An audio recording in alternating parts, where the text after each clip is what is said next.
Hello friends. आज की जो क्लास है और टॉपिक ऑफ डिस्कशन है वो बहुत इंपॉर्टेंट टॉपिक पार्लियामेंट्री कमिटीज़ पे है, संसदीय समितियां जिसको हम लोग कहते हैं। बच्चों, इस क्लास की एक खासियत ये होगी कि इस क्लास के साथ साथ मैं इसमें क्लास के ख़त्म होने के बाद इससे रिलेटेड कुछ इंपॉर्टेंट टॉपिक भी आप लोगों को कराने वाला हूँ। तो जब ये दोनों आप करेंगे तो ये आपकी पूरी की पूरी तैयारी इस टॉपिक की हो जाएगी। इसका मतलब है कि आप इस टॉपिक को लेकर करके पूरी तरह से निश्चिंत हो जाएंगे, क्योंकि उसके रिलेटेड क्वेश्चंस भी आप कर पाएंगे और इसके बाद आपको प्रैक्टिस करना है। तो स्टार्ट करते हैं इस पार्लियामेंट्री कमिटीज़ का। इस कमिटीज़ को की क्लास को ध्यान से करेंगे और अगर कभी भी कोई ज़रूरत होगी, जो कुछ अगर समझ ना आए या कुछ भी चीज़ हो, तो आप हमें कमेंट्स के जरिए बता सकते हैं, सो दैट कि हम लोग उस पर आपको इमीडिएटली रिवर्ट बैक कर सकें। बच्चों, पार्लियामेंट्री कमिटीज़ को हम लोग कहते हैं संसदीय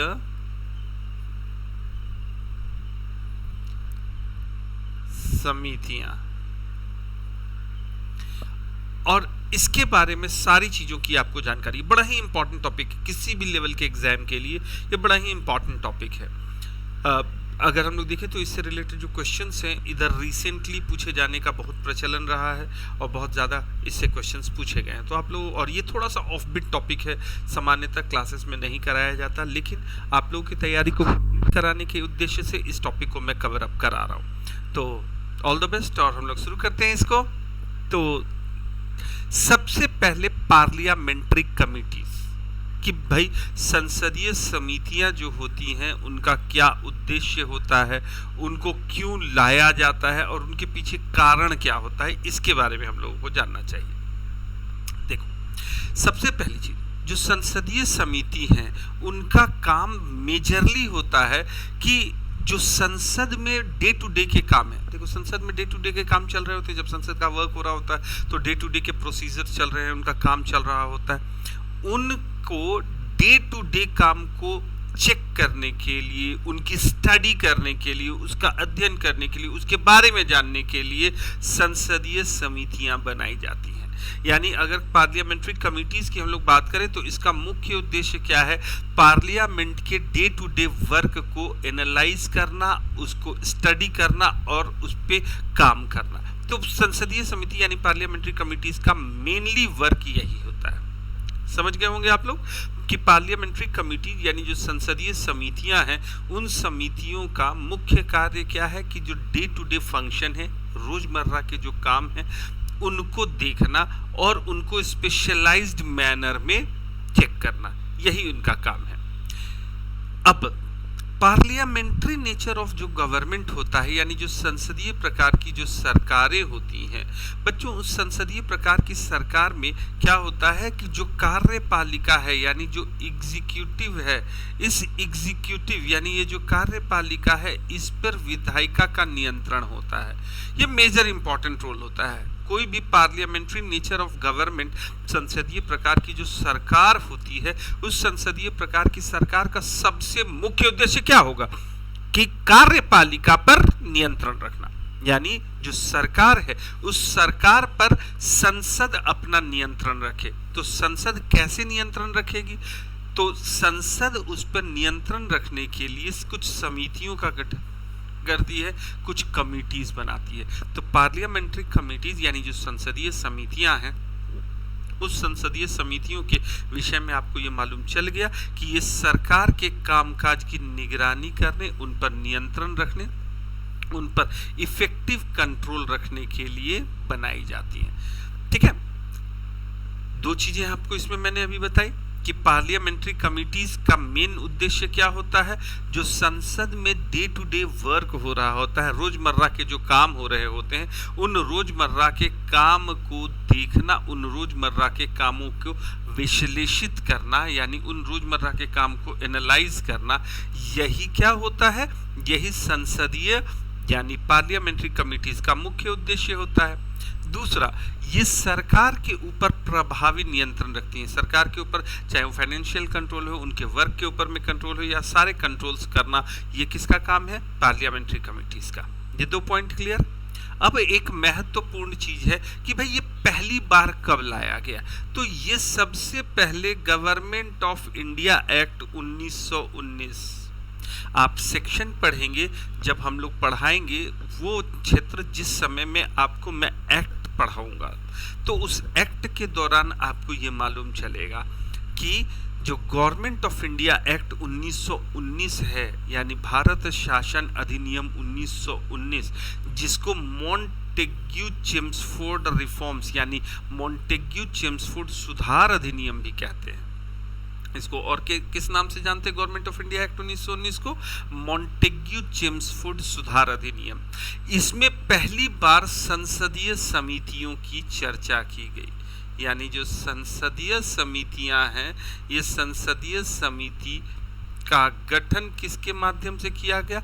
1919 के भारत शासन अधिनियम, जिसको हम लोग मॉन्टेग्यू चेम्सफोर्ड सुधार अधिनियम भी कहते हैं, उसके माध्यम से पहली बार भारत में संसदीय समितियों का गठन किया गया। ये पॉइंट क्लियर कि पार्लियामेंट्री कमिटीज यानी संसदीय समितियों को कब लाया गया? 1919 के अधिनियम में लाया गया, जिसको हम लोग मॉन्टेग्यू चेम्सफोर्ड सुधार अधिनियम भी कहते हैं। इसके अंतर्गत पार्लियामेंट्री कमिटी यानी संसदीय समितियों को गठित किया गया। ये पॉइंट आपका क्लियर हो गया होगा।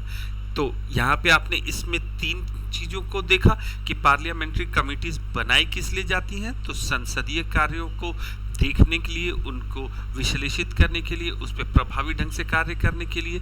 दूसरा इनका फंक्शन क्या है? जो सरकार है यानी जो कार्यपालिका है उसके ऊपर प्रभावी नियंत्रण किया जा सके। और तीसरा क्या है कि इसको पहली बार 1919 मॉन्टेग्यू चेम्सफोर्ड सुधार अधिनियम के अंतर्गत क्या किया जाता है?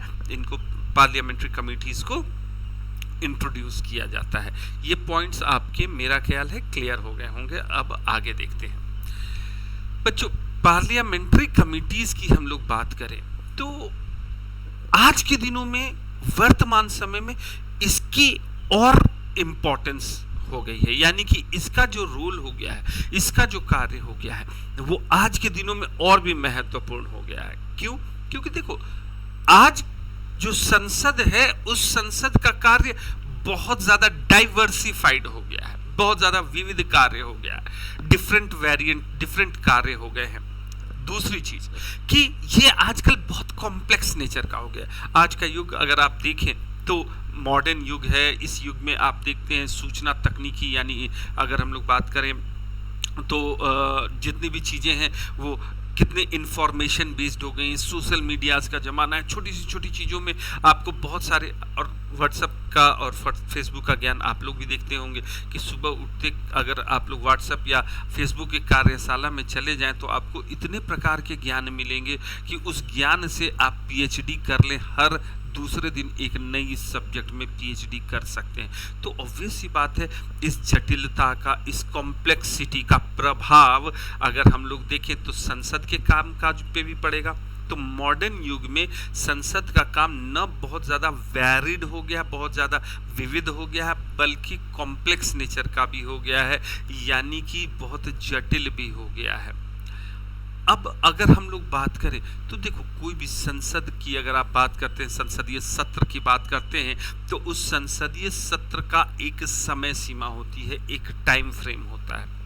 इस टाइम फ्रेम की अगर आप बात करें तो बड़े शॉर्ट स्पैन ऑफ टाइम, बहुत छोटे समय अंतराल के अंतर्गत ये कार्य करती है, और कार्य का वॉल्यूम बहुत ज़्यादा बढ़ गया है, यानी कि जितने भी कार्य हैं वो कार्य की मात्रा भी बहुत ज़्यादा बढ़ गई है। ऑब्वियस ही बात है, डे टू डे का वर्क है, आपको अभी मैंने बताया कि विविध वर्क है, बहुत सारा वेरिएंट है, बहुत सारा वेरियस वर्क्स हैं, साथ में इसमें कॉम्प्लेक्सिटी है, बहुत ज़्यादा वर्कलोड है, और टाइम लिमिट है, टाइम तो फिक्स है। तो क्या किया जाए? तो पार्लियामेंट्री कमिटीज का गठन किया जाता है, यानी संसदीय समितियों का गठन किया जाता है। ये जो संसदीय समितियां होंगी, इस संसदीय समितियों का काम क्या होगा? ग्रुप्स होंगे, ये स्मॉल ग्रुप्स हो जाएंगे, और ये स्मॉल ग्रुप्स क्या करेंगे? किसी एक इम्पोर्टेंट काम के लिए एक कमिटीज बना दी गई, उसी तरह से किसी अन्य काम के लिए कोई अन्य कमेटी बना दी गई। इस तरह जो डिफरेंट कमिटीज होंगी वो क्या करेंगे? वो डिफरेंट कमिटीज नए नए कार्यों को पूरी तरह से विश्लेषित करेंगी, उनको देखेंगी, उस पर कार्य करेंगी, उसका एनालिसिस करेंगी, उस पर वर्क करेंगी। तो इनका काम होगा कि जो लिमिटेड टाइम है, उस लिमिटेड टाइम पे एक स्पेशल काम के लिए अगर आप फोकस करेंगे तो ऑब्वियस ही बात है कि you will do it in very fast manner, और बहुत फास्ट मैनर में आप काम कर सकते हैं। तो कहने का मतलब है ये जो संसदीय समिति है वर्तमान समय में संसद में अगर आप देखते हैं तो बहुत सारा उसमें विविध कार्य है, उसमें बहुत ज़्यादा कम्प्लेक्सिटी है और बहुत ज़्यादा वॉल्यूम है वर्कलोड का, और इसके लिए टाइम लिमिट कम है। तो संसदीय समितियों के माध्यम से इन सारी चीज़ों को हम लोग देख सकते हैं। अब अगर स्पेशल काम के लिए एक अगर टास्क फोर्स या एक कमेटी बना दी गई तो वो स्पेशलाइज्ड होगी, वो उसके लिए काम कर रही होगी, और उसके लिए काम करने के साथ साथ वो उस पर क्या करेगी, उस वेरिएंट पे बहुत सारी चीज़ देखेगी, उस पर स्पेशलाइज्ड लोगों को बुलाएगी, स्पेशलाइज्ड लोगों से राय लेगी, और उसका जो एनालिसिस होगा वो स्पेशलाइज्ड होगा।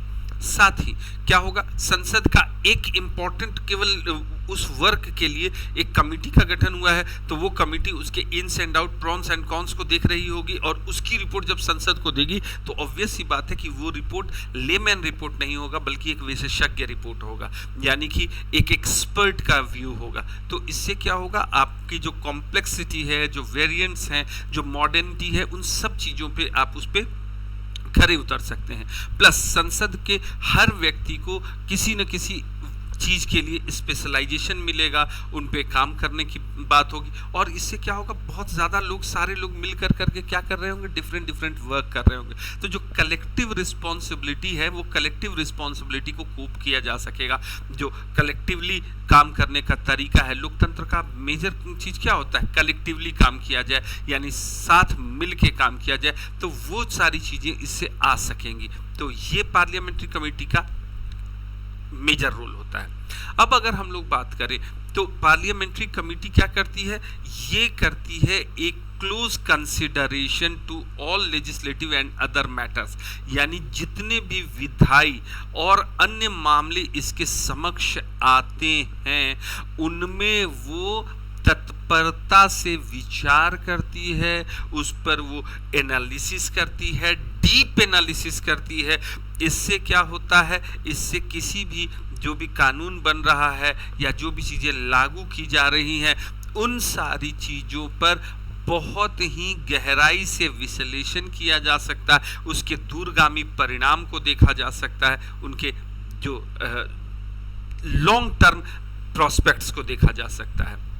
इसके साथ ही अगर हम लोग बात करें तो ये पार्लियामेंट्री कमेटी क्या करती है, ये जो हाउसेस हैं उन हाउसेस को, यानी जिस सदन के लिए गठित की गई हैं उन सदन में कुछ विशेषज्ञता, उनके कार्यों, जितने भी उनके डे टू डे बिजनेस हैं उन डे टू डे बिजनेस को वो देखती है और उसमें सहयोग करती है, जिससे क्या होता है कि जो संसदीय कार्य है वो स्मूथली चला जाता है। क्योंकि देखो टाइम लिमिट है, उस टाइम लिमिट में अगर हमारे पास में पॉइंट टू पॉइंट कोई चीज आया हुआ कि अच्छा ये चीज़ों का ये पॉइंट है, ये इंपॉर्टेंट चीज़ें हैं, और वो इंपॉर्टेंट चीज़ें जिस्ट कैसे बना, तो पार्लियामेंट्री कमेटीज ने उस पर वर्क किया, उसमें जितने भी विशेषज्ञ हैं उनको देखा और उन विशेषज्ञों की राय के अनुसार क्या करना शुरू किया, उन विशेषज्ञों की राय के अनुसार काम करना शुरू किया। इसलिए वो डे टू डे ट्रांजैक्शंस को देखती है और ये काम पार्लियामेंट्री कमेटीज यानी संसदीय समितियों के द्वारा किया जाता है।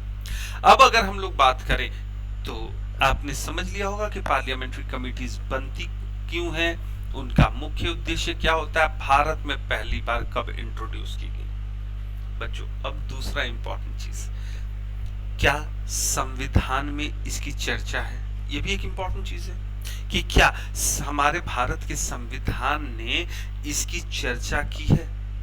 तो हमारे संविधान के अनुच्छेद 105 आर्टिकल नंबर 105,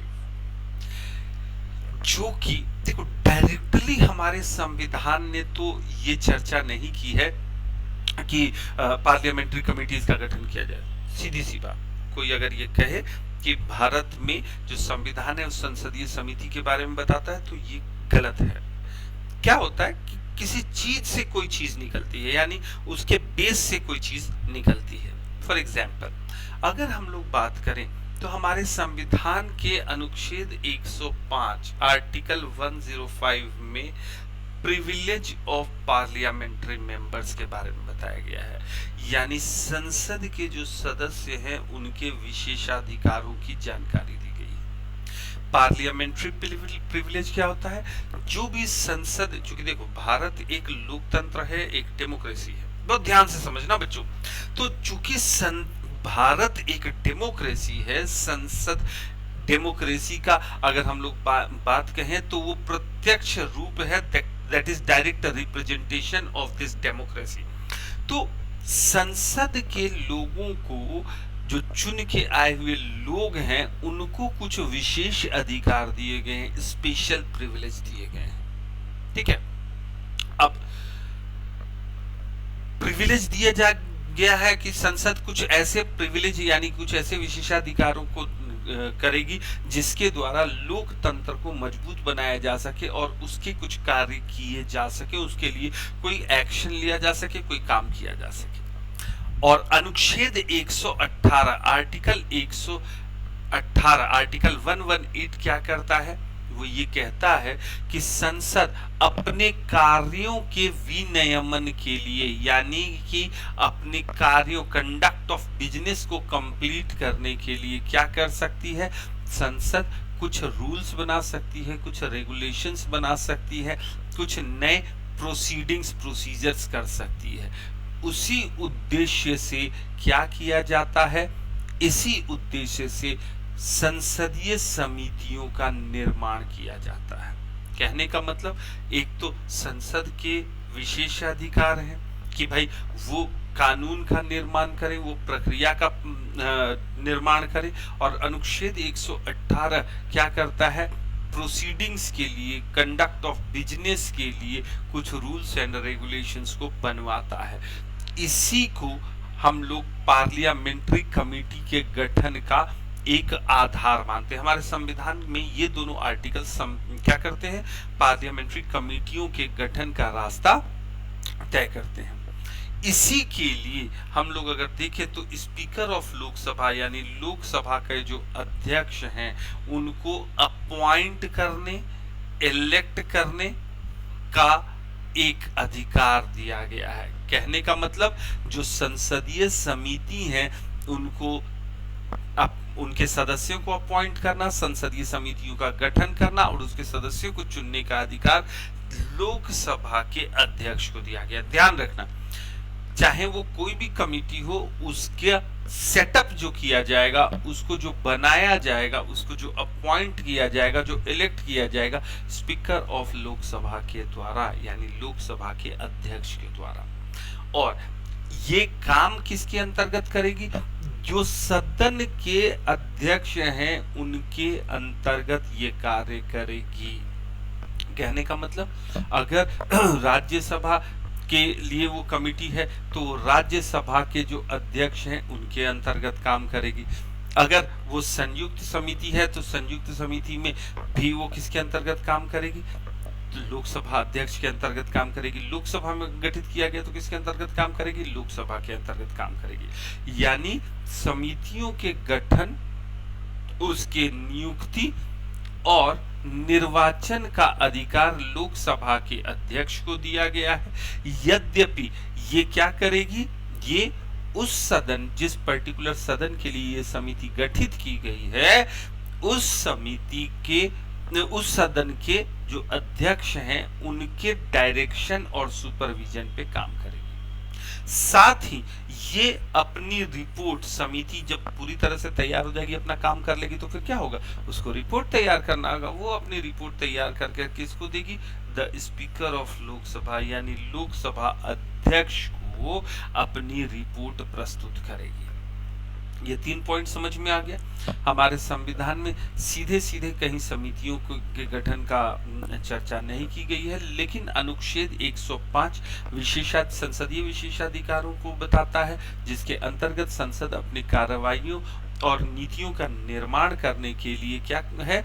फ्री है। और इसी के अंतर्गत अनुच्छेद 118 कहा गया, जिसमें पार्लियामेंट को ये अथॉरिटी दी गई है कि वो अपने कार्यों से संबंधित सारी चीजों को करे, रेगुलेट करे और अपने बिजनेस को प्रोसीड करे। और इसी के अंतर्गत लोकसभा अध्यक्ष को यह शक्ति प्रदान की गई है कि वो जो पार्लियामेंट्री समिति है उनका गठन करेंगे, उसके सदस्यों को अपॉइंट करेंगे और आवश्यकता पड़ने पे उनके सदस्यों का चुनाव भी करेंगे। ये लोकसभा अध्यक्ष को जानकारी दी गई है, शक्ति दी गई है।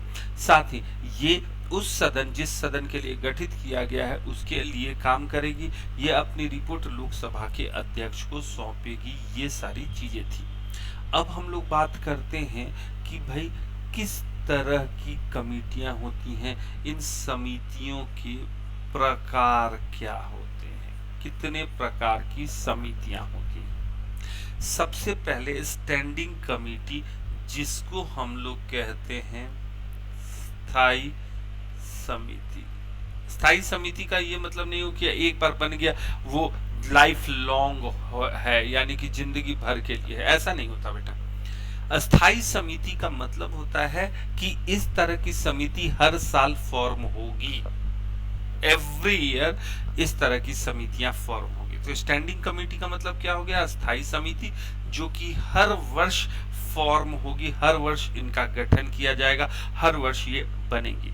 तो it is formed every year, प्रत्येक वर्ष इनका गठन होगा। दूसरा कहा जाता है एड हॉक कमेटी, हिंदी में इसको कहते हैं तदर्थ समिति, एड हॉक कमेटी। बच्चों ये जो एड हॉक कमेटी होती है, ये जो तदर्थ समितियां होती हैं, ये स्पेसिफिक पर्पस के लिए तैयार की जाती हैं। That is for specific purpose, किसी विशेष कार्य के लिए बनाई जाने वाली समिति तदर्थ समिति यानी एड हॉक कमेटी कही जाती है। तो एड हॉक कमेटी का मतलब समझ में आ गया, किसी विशेष कार्य के लिए। मान लो कोई इंपॉर्टेंटली अभी कोई काम करना है, जैसे सपोज करो अभी कोविड है, तो इस कोविड में सारी चीज़ों पर नियंत्रण के लिए, उसके देख रेख के लिए एक समिति का गठन किया गया। तो उसका काम सिर्फ इस कोविड काल में चल रहे कार्यों का जायजा लेना है। तो उसको हम लोग क्या कहेंगे? तदर्थ समिति। यानी हर वर्ष उसका गठन नहीं होगा, लेकिन कुछ समितियां स्थायी समितियां होंगी जिनका गठन हर वर्ष किया जाएगा। इसमें विभागीय समितियां भी हो सकती हैं और इसमें फाइनेंशियल कमिटीज भी, प्रशासकीय कमेटी भी हो सकती हैं। तो मेनली अगर नेचर के हिसाब से बात करें, उनके कार्यों के हिसाब से बात करें, तो नेचर के हिसाब से बात करें यानी उनके प्रकार के हिसाब से बात करें, तो एक स्थायी समिति होती है जिसको हम लोग स्टैंडिंग कमेटी कहते हैं। आपने नाम सुना होगा, बहुत बार नाम सुना होगा कि मामला स्टैंडिंग कमेटी के पास में है। तो स्टैंडिंग कमेटी स्थायी समिति होती है। और दूसरा तदर्थ समिति, जो विशेष कार्यों के लिए गठित की गई समिति होती है। अब हम लोग पहले बात करते हैं स्टैंडिंग कमेटी, यानी जो स्थायी समितियां होती हैं, वो स्थायी समितियां कौन कौन सी हैं। तो देखो, स्थायी समितियों में सबसे पहले तो फाइनेंशियल कमेटी होती है, जिसको हम लोग कहते हैं किस तरह की समिति? वित्तीय समिति, फाइनेंशियल कमिटी यानी वित्तीय समिति। और ये जो फाइनेंशियल कमिटीज होती हैं, ये मेजरली 3 प्रकार की होती हैं। सबसे पहले एस्टीमेट कमेटी। एस्टीमेट कमेटी को हम लोग क्या कहते हैं? प्राक्कलन समिति। अभी मैं इसके बारे में भी और चर्चा करता हूँ। दूसरी हो गई पब्लिक अकाउंट कमेटी, इसको हम लोग कहते हैं लोक लेखा समिति। और कमिटीज ऑन पब्लिक अंडरटेकिंग, इसको हम लोग कहते हैं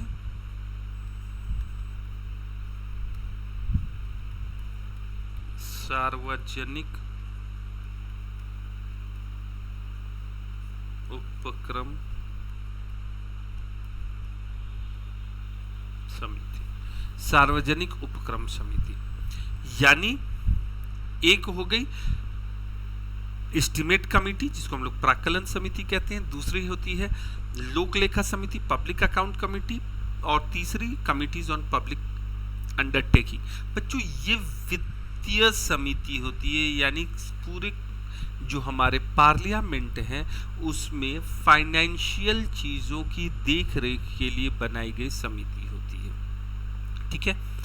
दूसरी होती है DRSC, जिसको हम लोग कहते हैं डिपार्टमेंट रिलेटेड स्टैंडिंग कमिटीज, यानी विभागीय समिति। एक कमिटी होती, देखो मेनली जो स्टैंडिंग कमिटी यानी जो स्थायी समिति होती है, इस स्थायी समिति के ये विभिन्न रूप हैं। पहला हो गया वित्तीय रूप के लिए, दूसरा प्रत्येक विभागों के कामों को देखने के लिए एक समिति बनाई जाती है, सर्विस कमिटी होती है।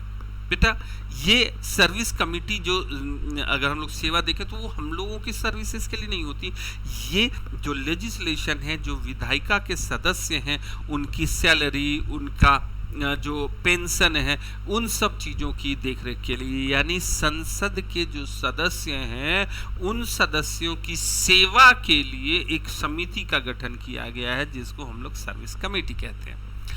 इंक्वायरी कमेटी होती है। इस इंक्वायरी कमेटी का काम होता है कि जितने भी पब्लिक ग्रीवांसेस हैं यानी लोक शिकायतें हैं, उन लोक शिकायतों को इसको क्या किया जाए, उन लोक शिकायतों को दूर करने के लिए। तो पब्लिक ग्रीवेंस कमेटी किस चीज़ से रिलेटेड होती है, वो रिलेटेड होती है इंक्वायरीज, वो करती है कि लोगों की कोई शिकायत है, उन शिकायतों के विषय में अगर कोई चीज़ जाननी है तो उसके लिए किस कमेटी के पास जाया जाता है, इंक्वायरी कमेटी। ये चौथे प्रकार की कमेटी है। पांचवें प्रकार की कमेटी को नियम समिति कहते हैं। ये नियम समिति क्या करती है, लोकसभा और संसद के लिए नियम और कानून का निर्माण करती है कि भाई जितने भी संसदीय कार्रवाई चल रही होंगी उन कार्रवाइयों में क्या क्या चीज़ें होंगी, उन कार्रवाइयों में कैसे काम किया जाएगा, ये देखने के लिए संसद के जो लोकसभा के नियम हैं, नियम कानून को देखने के लिए,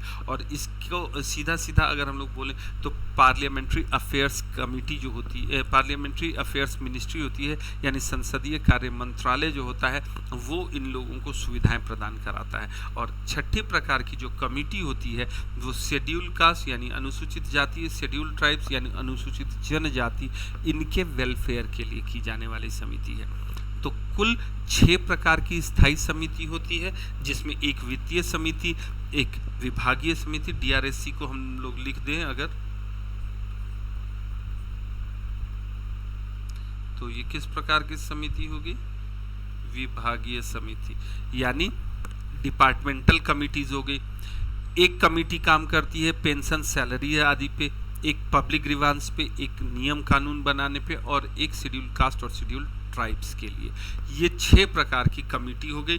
अगर हम लोग देखें तो इसमें मुख्य रूप से जो फाइनेंशियल कमेटी है और DRSC है, ये दोनों बेसिकली क्या होती हैं, ये दोनों महत्वपूर्ण समितियां होती हैं क्योंकि ये जनता से सीधे जुड़ी हुई होती हैं।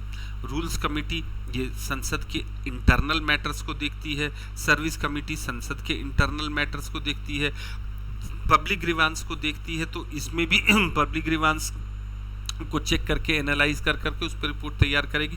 तो ये भी सामान्य तौर पर क्या है, इंटरनल सारी चीज़ों को देख रही होती है, और शेड्यूल कास्ट, शेड्यूल ट्राइब्स में वेलफेयर के लिए देख रही हो रही कमेटी। लेकिन ऐसी कमेटी जिसका विस्तृत रूप हो और जो महत्वपूर्ण हो, वो फाइनेंशियल कमेटी और विभागीय समितियां होती हैं। अब इन दोनों के बारे में हम लोग विशेष चर्चा कर लेते हैं। ये जो वित्तीय समिति यानी जो फाइनेंशियल कमेटी होती है, इसमें अनुमानित समिति जिसको हम लोग कहते हैं, अगर हम लोग बात करें तो प्राक्कलन, एस्टिमेट करने के लिए बनाई गई समिति होती है, जिसको हम लोग कहते हैं एस्टिमेट कमेटी यानी प्राक्कलन समिति। बच्चों इस प्राक्कलन समिति यानी एस्टिमेट कमेटी के विषय में मैं कुछ पहले आप लोगों को विशेष जानकारियां प्रदान कर दूं। सबसे पहले तो इसमें 30 सदस्य होंगे। इसमें सदस्यों की संख्या कितनी होगी, 30। दूसरी महत्वपूर्ण चीज, इसमें सभी सदस्य कहां के होंगे,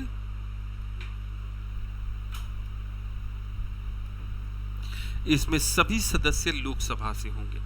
यानी प्राक्कलन समिति एस्टिमेट कमेटी में 30 मेंबर्स होंगे और all 30 members will be from Lok Sabha. तो ये हम लोग कह सकते हैं कि सिर्फ लोकसभा के सदस्यों से बनी हुई कमेटी कौन सी है, तो वो है प्राक्कलन समिति।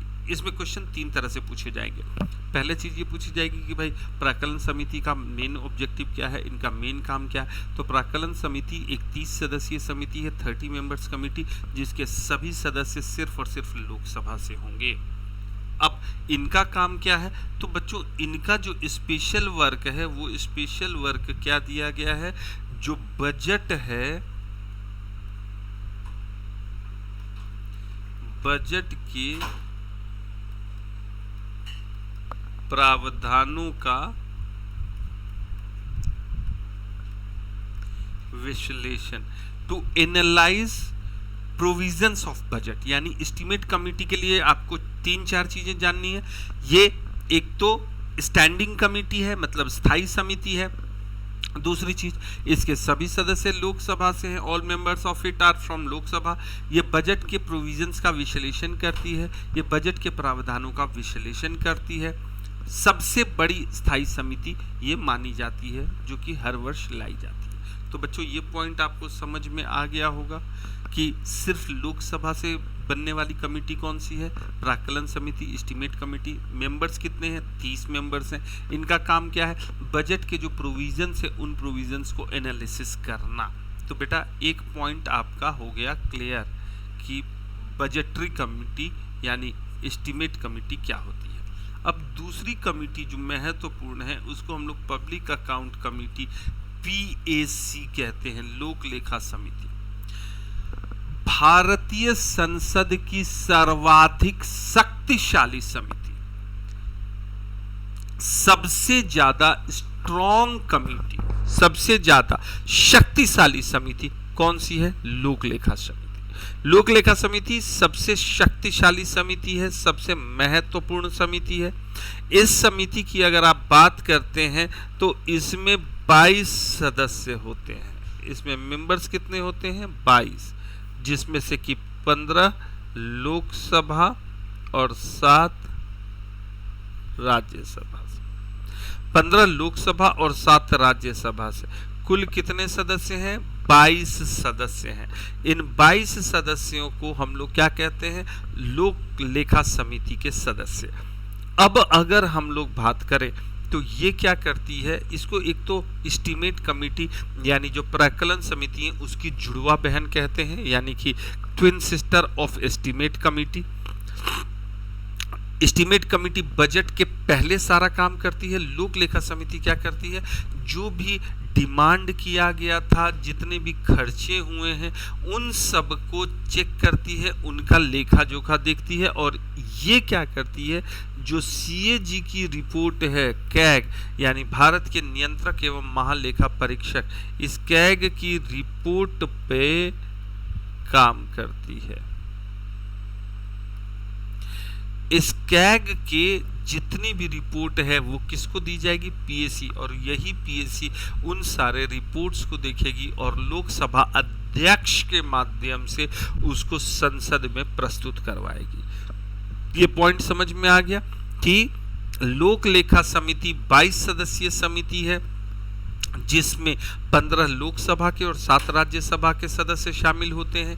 ये क्या करती है, सरकार के सभी खर्चे जो कंसोलिडेटेड फंड से किए गए हैं उनके इनकम और एक्सपेंडिचर दोनों को CAG की रिपोर्ट से चेक करेगी और उस पर त्वरित कार्रवाई करेगी। और इसकी सबसे बड़ी महत्वपूर्ण चीज क्या होती है, इसका जो अध्यक्ष होगा वो कौन होगा, वो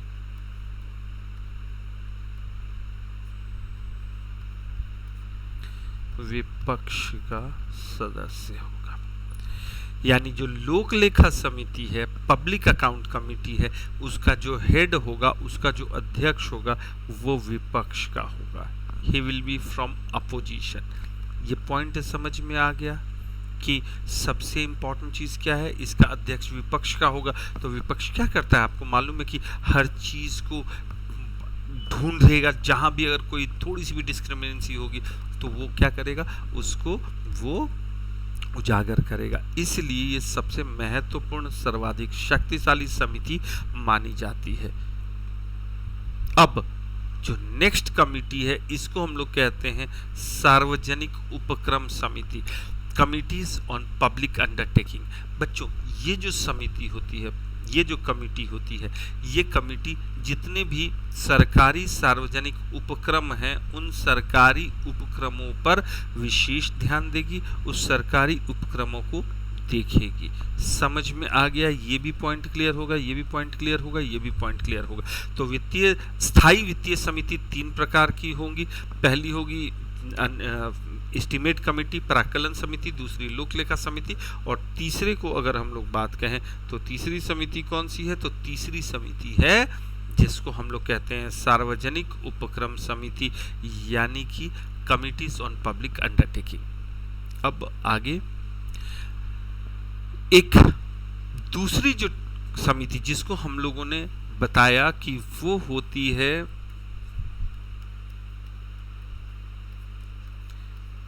विभागीय समिति, इसको हम लोग DRSC कहते हैं, जिसको हम लोग कहते हैं डिपार्टमेंट रिलेटेड स्टैंडिंग कमिटी। इसको हम लोग कहते हैं डिपार्टमेंट रिलेटेड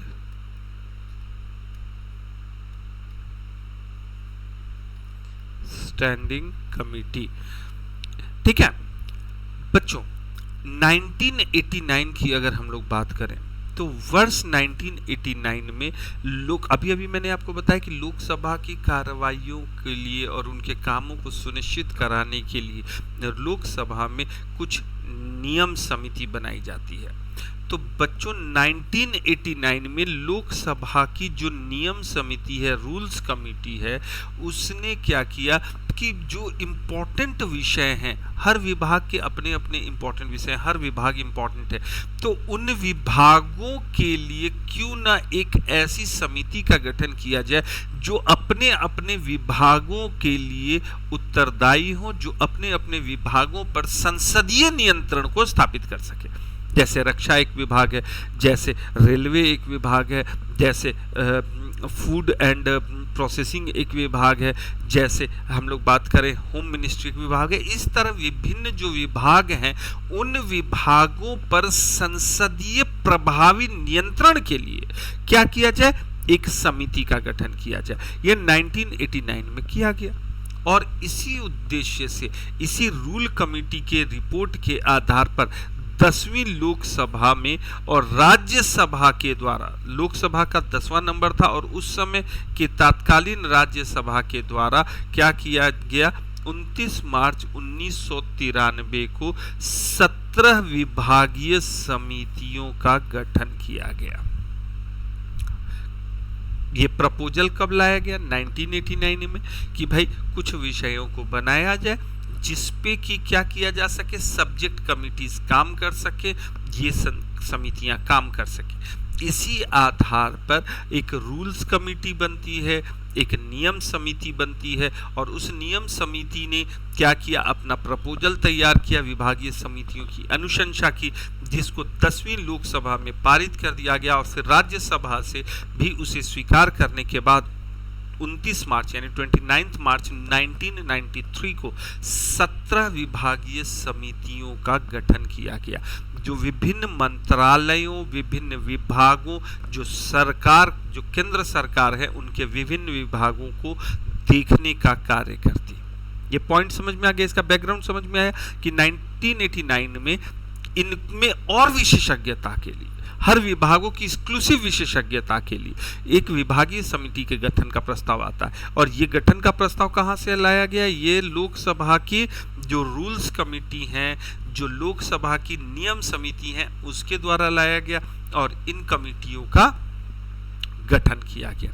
ये जो रूल कमेटी है 10वीं लोकसभा के अंतर्गत लाई गई और राज्यसभा ने भी इसे स्वीकार किया और 1993 में इसमें पास किया गया और 17 विभागीय समितियों का गठन किया गया, 17 डिपार्टमेंटल कमिटीज।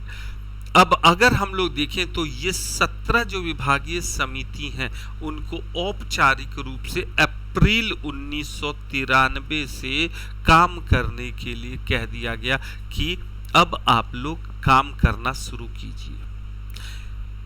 कितनी डिपार्टमेंटल कमिटीज थी? 17।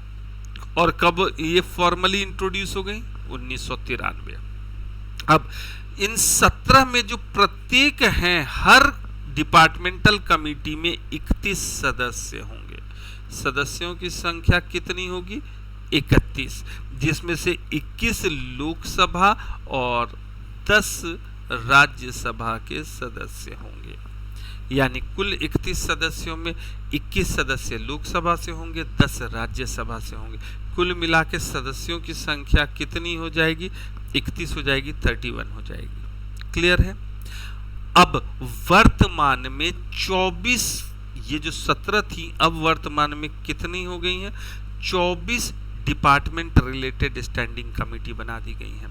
तो यानी अब कितनी स्टैंडिंग कमेटी वर्तमान में काम कर रही है? 24 काम कर रही है। अब ये सारे के सारे सदस्य, ये जो 31 मेंबर्स जो मैंने बताया, 21 लोकसभा और 10 राज्यसभा के, इनको नॉमिनेट किया जाता है स्पीकर और लोकसभा और राज्यसभा के चेयरमैन द्वारा। अब आपको यहाँ पे फिर से एक कंफ्यूजन होगी कि यहाँ ये कैसे हो गया। तो देखो, 21 सदस्य जो लोकसभा के हैं, इसको कौन देखेगा? Speaker of Lok Sabha. और 10 सदस्य जो राज्यसभा के हैं, उनको कौन नॉमिनेट करेगा? राज्यसभा के चेयरमैन। समझ में आ गया? तो अब आपको ये बिल्कुल क्लियर हो गया होगा। आपको ये स्टैंडिंग कमेटी वर्ड यूज करेगा तो आप समझने की कंडीशन में रहेंगे कि स्टैंडिंग कमेटी क्या है। कि विभागों में इम्पोर्टेंट जितने भी विभाग हैं, हर विभाग में उन विभागों की विशेषज्ञता के लिए कुछ समितियों का गठन किया गया, जो कि 1989 में प्रस्तावित था। 1993 29 मार्च को अडॉप्ट कर लिया गया और फॉर्मली अप्रैल से उसको स्टार्ट कर दिया गया। 17 डिपार्टमेंटल कमिटीज बनाई गई, जो कि अब वर्तमान में 24 हैं।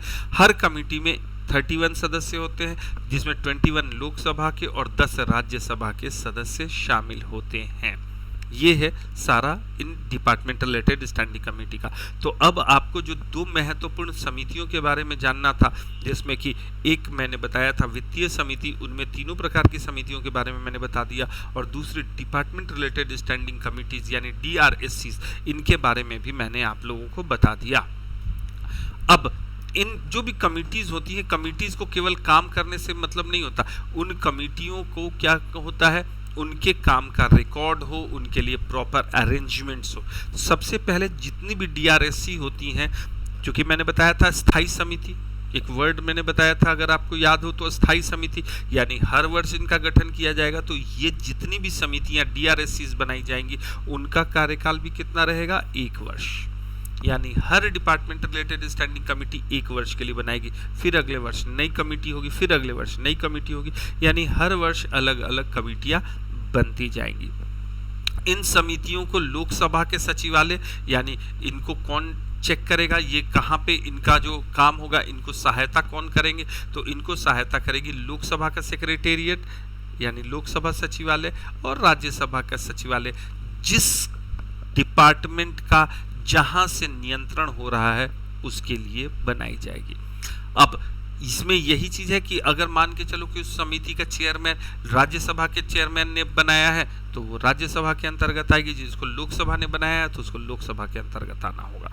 तो ये सारी चीजें पार्लियामेंट्री कमिटीज के बारे में आपको मिल गई। यानी आपको अगर मैं बात करूं, जो कि मैंने अभी अभी आप लोगों को बताया था कि कितने टाइप की कमिटीज़ और क्या क्या इंपॉर्टेंट होती हैं, तो ये स्टैंडिंग कमिटीज़ चूँकि ये दोनों हम लोगों के सामान्य जनजीवन से जुड़ी हुई हैं, हम लोगों के यूजेस से जुड़ी हुई हैं, इसलिए इन कमिटियों के विषय में आपको ज़्यादा जानकारी चाहिए थी, जो कि मैंने आपको बता दिया, जो कि सारी चीज़ों की जानकारी आपको मैंने प्रदान कर दी। ठीक है बच्चों, तो अब हम लोग आगे देखते हैं। अब हम लोग यहाँ तक के सारी चीज़ों के बारे में आपको जानकारी मिल गई। और तदर्थ समिति क्या होती है, मैंने बता दिया कि तदर्थ समिति ऐसी समिति होती है जिस समिति में क्या किया जाता है, तदर्थ समिति यानी कि एडहॉक कमेटी किसी विशेष कार्य के लिए बनाई जाती है। तो वो जब जरूरत पड़ेगी, जैसे किसी चीज़ के लिए ज़रूरत पड़ी तो उस समय किसी कमेटी का फॉर्मेशन कर दिया जाएगा। तो वो टेम्पररी होती है, उसका टाइम लिमिट होता है, उतने दिन में उसको रिपोर्ट सबमिट करनी पड़ती है। तो मेरा ख्याल है ये दोनों कमिटीज़ और सारे टाइप ऑफ कमिटीज़ के बारे में अब आप जान गए होंगे। तो अब हम लोगों का नेक्स्ट चरण है इससे रिलेटेड इंपॉर्टेंट क्वेश्चंस को जानना। ठीक है, तो तैयार हो जाइए आप लोग, सब लोग तैयार हो जाइए। इन कमिटीज को यहां तक पॉज करके एक बार रिवाइज कर लीजिए और हम लोग अब देखने जा रहे हैं कि इससे रिलेटेड कुछ important questions. Hope you all are ready for the questions. तो अब क्वेश्चंस के लिए तैयार हो जाइए और हम लोग शुरुआत करने जा रहे हैं अपने पहले क्वेश्चन की। Yes, this is the first question. अब आपको ये बताना है कि which of the following are standing committees, निम्नलिखित में से कौन सी स्थायी समितियां हैं। पढ़ाया है मैंने, इसलिए आशा करूंगा कि आप लोग इस क्वेश्चन का सही उत्तर देंगे। पहला है joint committee on office of profit, यानी लाभ के कार्यालयों पर संयुक्त समिति। दूसरा है जनरल पर्पस कमिटी, सामान्य प्रयोजन समिति। बिजनेस एडवाइजरी कमिटी, व्यापार सलाहकारी समिति। Railway convention committee. आंसर है ए 1 2 3, बी 2 3 4, सी 3 4 और डी ऑल ऑफ एबव। ध्यान से सुनो, which of the following are standing committees, निम्नलिखित में से कौन स्थायी समितियां हैं। Joint committees on office of profit, general purpose committee, business advisory committee, railway convention committee. जल्दी से बताइए। 1 2 3, 2 3 4, 3 4 या all of the above. Yes, you all are right, the answer is 1 2 3। बच्चों, ये जो संयुक्त ऑफिस प्रॉफिट पे है ये स्टैंडिंग कमेटी होती है, general purpose committee standing committee होती है और बिजनेस एडवाइजरी कमेटी, ये 3 स्टैंडिंग कमिटीज होती हैं। Railway conventional committee standing committee नहीं होती। ठीक है, मैंने बताया कि इस क्वेश्चंस के बाद आपको बहुत सारी चीज़ों की जानकारी मिल जाएगी। तो अगले प्रश्न के लिए तैयार हैं? All of you are ready? Okay then, the next question ये बताइए, which of the following are ad hoc committees, निम्नलिखित में से कौन सी तदर्थ समितियां हैं। Which of the following are ad hoc committees, तदर्थ समिति। Committees on food management in parliamentary house complex, यानी जो संसदीय भवन है उसमें खाद्य प्रबंधन के लिए।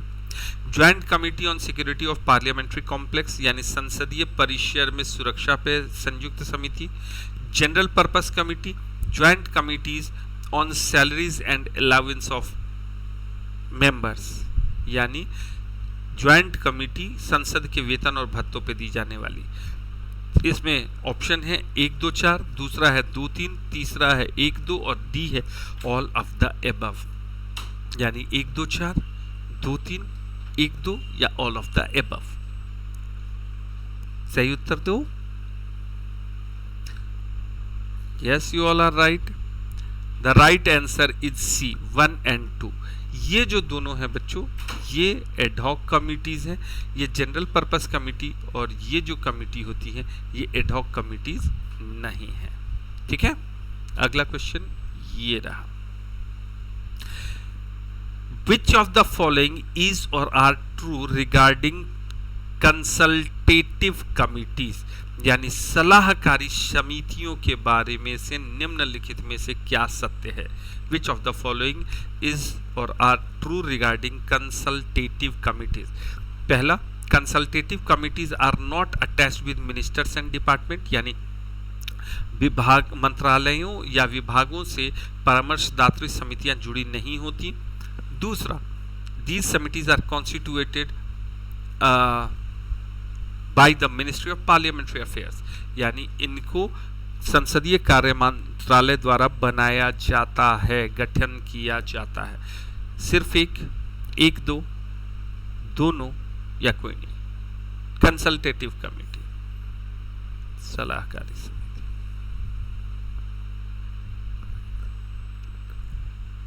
सोचिए जल्दी जल्दी।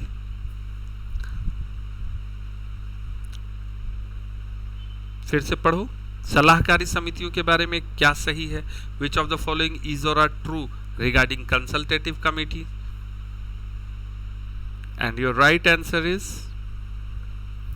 बी, सिर्फ दो। ये गलत है, ठीक है, जुड़ी हुई होती है। नॉट अटैच्ड लिखा हुआ था, ये गलत है, अटैच्ड होती है। नेक्स्ट क्वेश्चन ये रहा,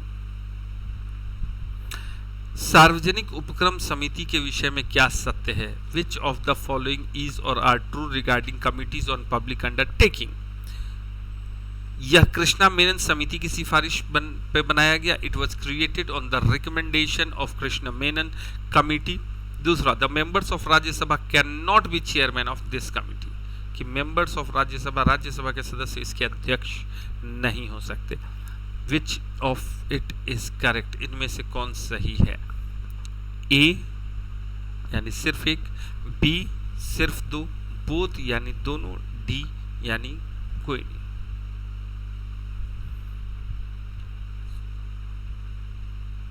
बोलिए।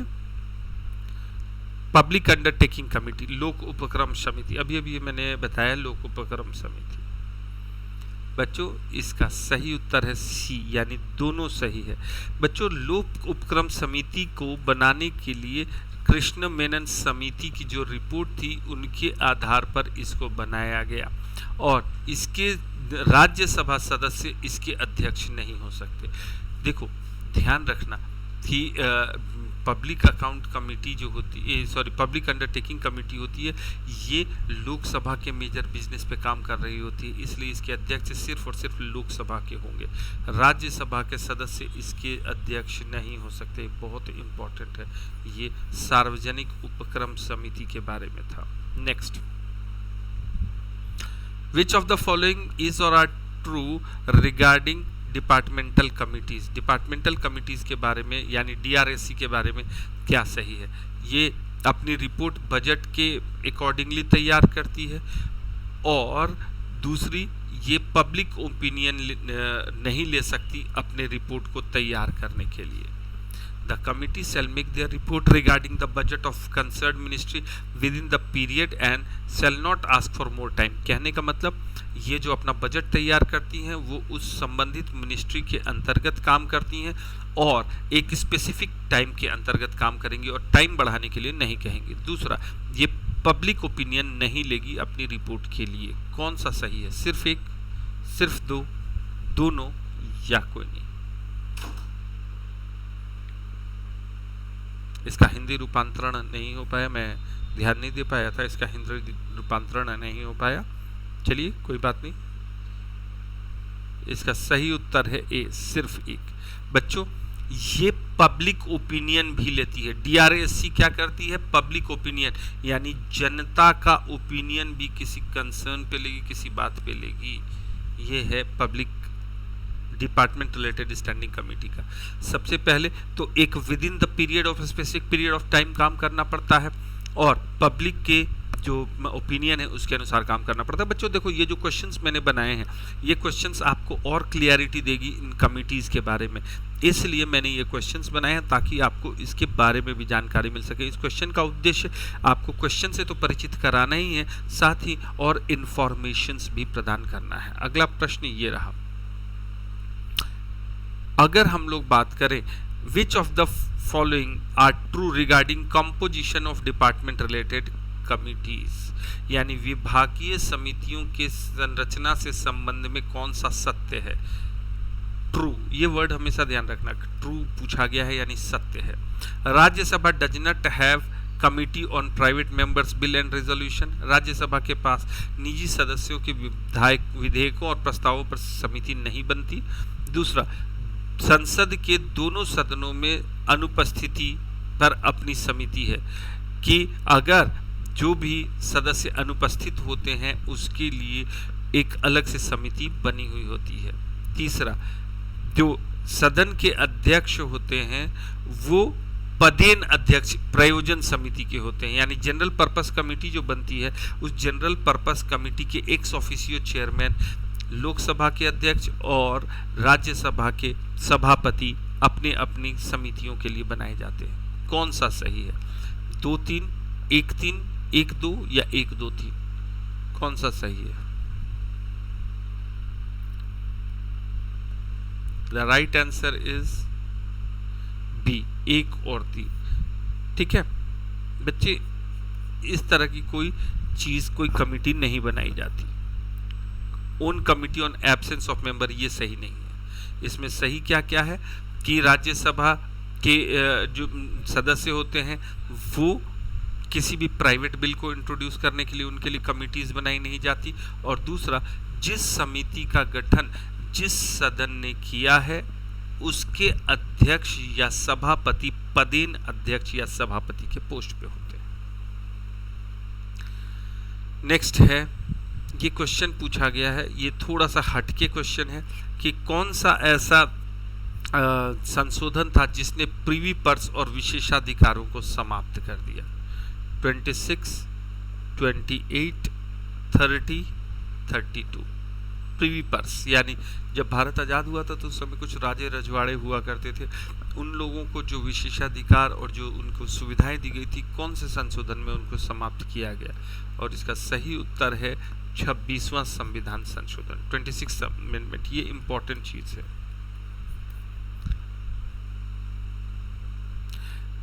मौलिक अधिकारों से संपत्ति के अधिकार को कब हटाया गया और इसको सिर्फ लीगल राइट बनाया गया? 42वें, 44वें, 48वें और 52वें। संपत्ति के अधिकार को किस अमेंडमेंट में हटाया गया? बच्चों, इसका सही उत्तर है 44वां संविधान संशोधन के द्वारा, यानी 1978 में 44वां संविधान संशोधन किया गया जिसके द्वारा इसको हटाया गया।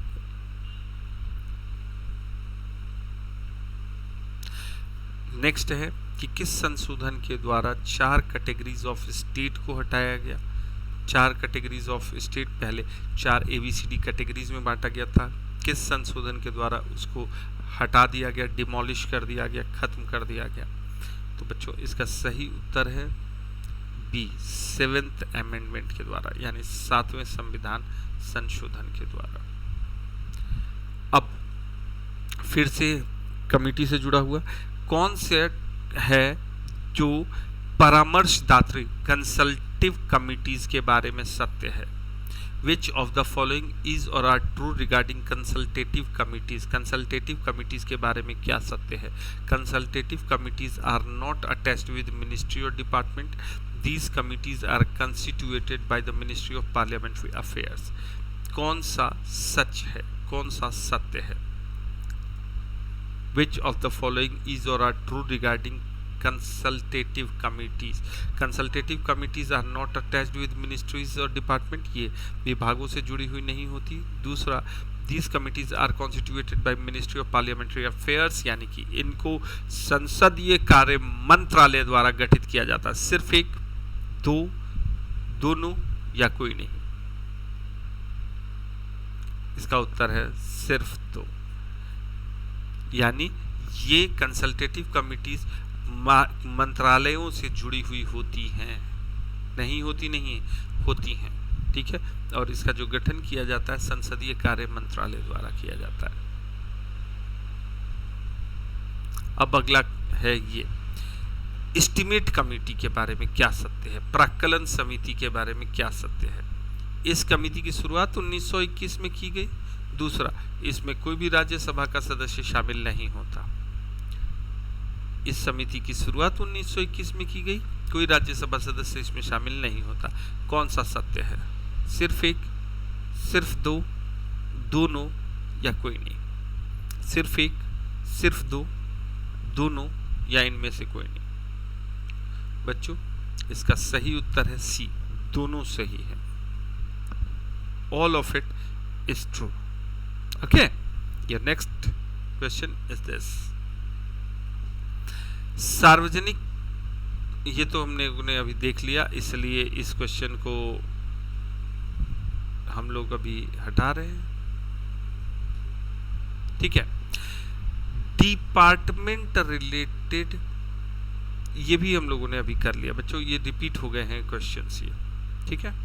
तो बच्चों आशा करता हूँ कि आप लोग को डिपार्टमेंट रिलेटेड जो स्टैंडिंग कमिटीज़ और इन सब के विषय में मैंने बताया था, इन सारी चीज़ों के विषय में आपको जानकारी मिल गई होगी, ये सारी चीज़ें आपने देख ली होंगी और आपको इन सब के विषय में बहुत अच्छे से सारा चीज़ नज़र आया होगा।